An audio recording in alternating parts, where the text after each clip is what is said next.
নমস্কার বন্ধুরা, তনহির পাকশালাতে সবাইকে স্বাগত। সামনেই আসছে গণেশ চতুর্থী, তাই আজকে আমার গণেশ চতুর্থীর স্পেশাল রেসিপি গণপতি বাপ্পার সব থেকে পছন্দের ভোগ মোদক। মোদক কিন্তু অনেক রকম বানানো হয়। আজকে আমি আপনাদের সাথে শেয়ার করছি সুজি নারকেলের মোদকের রেসিপি। কিভাবে বানিয়ে নেওয়া যায় এই সহজ পদ্ধতিতে মোদক, দেখে নেওয়া যাক আমার আজকের এই ভিডিওটিতে। সুজি আর নারকেলের মোদক বানাবার জন্য আমি সবার প্রথমে শুকনো কড়াইতে নিয়ে নিচ্ছি 2 টেবিল চামচ পরিমাণে তিল। গ্যাসের ফ্লেমটাকে একদম লোতে করে দিয়ে মিনিট 3-4 সময় ধরে তিলটাকে ড্রাই রোস্ট করে নেব।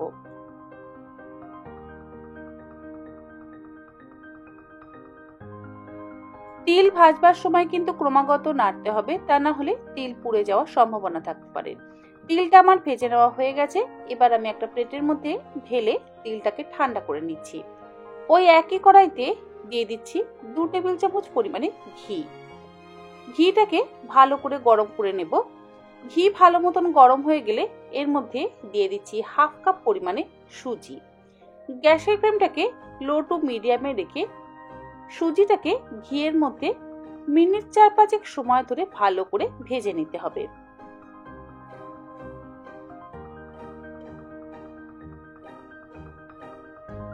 মিনিট 4-5 সময় ধরে একদম লো টু মিডিয়াম ফ্লেমে সুজিটাকে ভালো করে ভেজে নেওয়া হয়ে গেলে এর মধ্যে দিয়ে দিচ্ছি 2 টেবিল চামচ পরিমাণে আমন্ড বাদাম কুচি, 2 টেবিল চামচ পরিমাণে পেস্তা কুচি, 2 টেবিল চামচ পরিমাণে কাজু বাদাম কুচি আর হাফ কাপ পরিমাণে ডেসিকেটেড কোকোনাট বা শুকনো নারকেলের গুঁড়ো। তারপর সবকিছুকে আবারও মিনিট 3-4 সময় ধরে লো টু মিডিয়াম ফ্লেমে ভেজে নিতে হবে। যদি শুকনো নারকেলের গুঁড়ো না পেয়ে থাকেন, সেক্ষেত্রে আপনারা কিন্তু ফ্রেশ নারকেল কোড়াও অবশ্যই ব্যবহার করতে পারেন। আর কাজু বাদাম কুচি, আমন্ড বাদাম কুচি আর পেস্তা কুচি কিন্তু আমি 2 টেবিল চামচ করে ব্যবহার করেছি। আপনারা আপনাদের নিজেদের পছন্দ মতন পরিমাণ কিন্তু অবশ্যই ব্যবহার করতে পারেন। সুজি, নারকেল আর ড্রাই ফ্রুটসটা ভালো করে ভেজে নেওয়া হয়ে গেলে এর মধ্যে দিয়ে দিচ্ছি হাফ কাপ গরম দুধ। প্রথমে আমি হাফ কাপ গরম দুধ দিয়ে ভালো করে মিশিয়ে নিচ্ছি। তারপর আবারও আমি বাকি হাফ কাপ গরম দুধ এর মধ্যে অ্যাড করব। মোট 1 কাপ গরম দুধের কিন্তু আমাদের প্রয়োজন।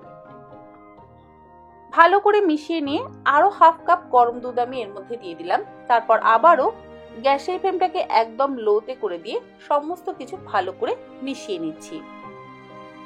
দুধটা দিয়েও কিন্তু ভালো করে মিশিয়ে নিতে হবে। দুধ যদি না থাকে সেক্ষেত্রে আপনারা গুঁড়ো দুধও জলের মধ্যে গুলে কিন্তু ব্যবহার করতে পারেন। দুধ ভালো করে মিশিয়ে নেওয়ার পর এর মধ্যে দিয়ে দিচ্ছি হাফ কাপ পরিমাণে আখের গুড়। আখের গুড় যদি না থাকে সেক্ষেত্রে আপনারা অবশ্যই চিনি ব্যবহার করতে পারেন। এবার আখের গুড়টাকে দিয়ে ভালো করে আবারও আমি মিশিয়ে নিচ্ছি। আর গ্যাসের ফ্লেমটাকে অবশ্যই লোতে রাখতে হবে।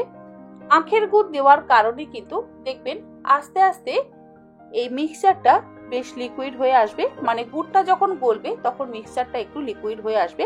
তারপর আরো মিনিট 3-4 সময় ধরে ভালো করে এটাকে পাক দিয়ে নিতে হবে।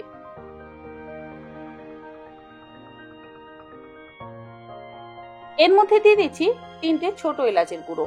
তারপর ভালো করে মিশিয়ে দিচ্ছি। মোদকের জন্য আমাদের নারকেল আর সুজির যে মিক্সচারের পাকটা আমি তৈরি করছি সেটা কিন্তু একদম তৈরি। পাক যখন হয়ে যাবে তখন দেখবেন ধীরে ধীরে কড়াই থেকে ছেড়ে আসবে।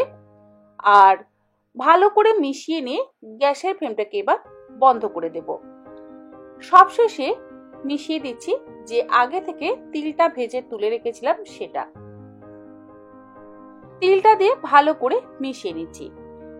ভালো করে মিশিয়ে নেওয়ার পর এটাকে আমি একটা প্লেটের মধ্যে রেখে ঠান্ডা করে নেব। কারণ কড়াইতে রাখলে কড়াইটা যথেষ্ট গরম, আর গরম ভাপে ভাপে কিন্তু এটাও কুক হতে থাকবে। তাই জন্য আমি এটাকে একটা প্লেটের মধ্যে ট্রান্সফার করে নিয়ে ভালো করে একটু ছড়িয়ে নিচ্ছি, যাতে তাড়াতাড়ি ঠান্ডা হয়ে যায় আর মোদকগুলো তাড়াতাড়ি বানানো যায়। অবশ্যই কিন্তু গরম অবস্থাতেই মোদকগুলোকে শেপ দেওয়ার চেষ্টা করবেন। ঠান্ডা হয়ে গেলে কিন্তু শেপ দিতে একটু অসুবিধাই হবে। মোদক বানাবার জন্য আমি এরকম মোল্ড ব্যবহার করছি। এটা হচ্ছে 3টে ছাঁচের মোল্ড আর এটা হচ্ছে 2টো ছাঁচের মোল্ড। আর একটাও দুটো ছাঁচের মোল্ড আছে, কিন্তু এটা একটু বড় সাইজের। আপনারা এই মোল্ডগুলো কিন্তু যে কোনো বাসনের দোকানে কিনতে পারবেন বা অনলাইনেও কিনতে পারবেন। আবার প্লাস্টিকেরও কিন্তু এরকম মোল্ড পাওয়া যায়। আর যে মোল্ডটাতে আমি মোদকগুলো বানাবো, মানে যে ছাঁচটাতে বানাবো, সেটাতে অল্প একটু ঘি ভালো করে মাখিয়ে নিচ্ছি। তারপর অল্প অল্প করে হাতের মধ্যে মিক্সারটাকে নিয়ে এইভাবে মোল্ডের মধ্যে ঢুকিয়ে দিচ্ছি। একটু চেপে চেপে এইভাবে ঢুকিয়ে দিতে হবে। আর এক্সট্রা যেটা থাকবে সেটাকে অবশ্যই বের করে নিতে হবে। ভালো করে একটু চাপ দিয়ে ভেতরে ঢুকিয়ে দিলে কিন্তু আমাদের মোদকের শেপ তৈরি হয়ে যাবে। দেখুন, গণপতি বাপ্পার জন্য আমাদের নারকেল সুজির মোদক কিন্তু একদম তৈরি। এই একই রকম ভাবে আমি বাকি মোদকগুলোরও শেপ দিয়ে নেব। আর যাদের কাছে মোদকের মোল্ড নেই, তারাও কিন্তু সহজেই মোদক বানিয়ে নিতে পারবেন, সেটাও আমি আপনাদের সাথে শেয়ার করব।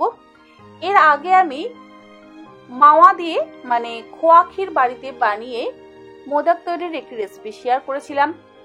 অবশ্যই লিঙ্কটা আমি ডেসক্রিপশন বক্সে দিয়ে দেবো, প্লিজ আপনারা সকলে দেখে নিতে পারবেন। দেখুন, প্রত্যেকটা মোদক কিন্তু পারফেক্ট হয়েছে। আর একটা মোদক আমি কিভাবে মোল্ড ছাড়া তৈরি করতে হয় সেটাও দেখিয়ে দিচ্ছি।